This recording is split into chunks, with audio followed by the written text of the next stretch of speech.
if you trade crypto, you need to know how to use support and resistance like a pro.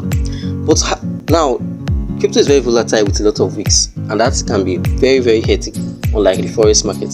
So what do you need to do to be able to identify support and resistance? Now this trick is going to blow your mind.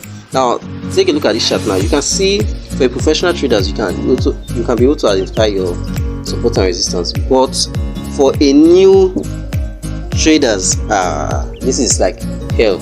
So let me show you the trick. First thing is remove the wick and you are done.